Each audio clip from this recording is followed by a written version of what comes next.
السلام علیکم. برېښنا په اونۍ کې څو مهمو خبرونو ته کتنه لرو.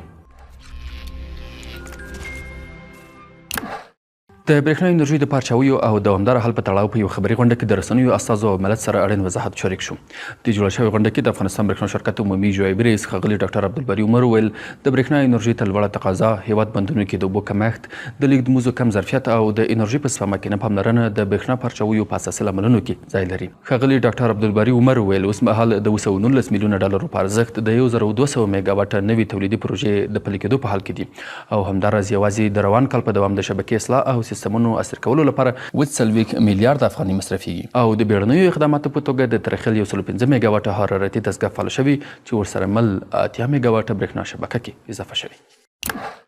د افغانستان برېښنا شرکت عمومي جوایي رئیس ښاغلي ډاکټر عبدالباري عمر د بیلابیلو څانګو رئیسانو سره په ګډه غونډه کې ملي شبکه کې د تخنیکي ستونزو پر چټک حل، پیرودونکو ستونزو ته پر وخت رسیدنې، د برېښنا انرژۍ غیر قانوني نښلونو مخنیوی او پر شبکې د دوامداره څار سپارښتنه وکړه. د افغانستان برېښنا شرکت کارکوونکو چارو ریاست 8 مسلکي بسونو کې د وړ کسانو ګمارنې په مخه له 190 ګډونوالو څخه لیکنۍ ازموینه واخیستله. له لیکنۍ او مرکې پروسې څخه بریالي او وړ هغه به په اړونده بسونو کې به دنده وګمارل شي.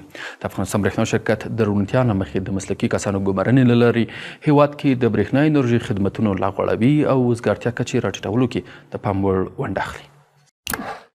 د افغانستان برېښنا شرکت شکایتونو اورېدو مدیریت کارکوونکو یوازې تېره یوه اونۍ کې د شپنۍ څارنې له لارې د نږدې 80 پیرودونکو ستونزو حل ته پر وخت رسېدنې کړي. دا اقدامات وروسته له هغه کېږي چې د افغانستان برېښنا شرکت عمومي جوایي رئیس ښاغلي ډاکټر عبدالباري عمر ملي شبکه کې د تخنیکي ستونزو پر چټک حل، پیرودونکو ستونزو ته پر وخت رسېدنې، د برېښنا انرژۍ غیر قانوني نښلونو مخنیوي او پر شبکې د دوامدار څار سپارښتنه وکړه.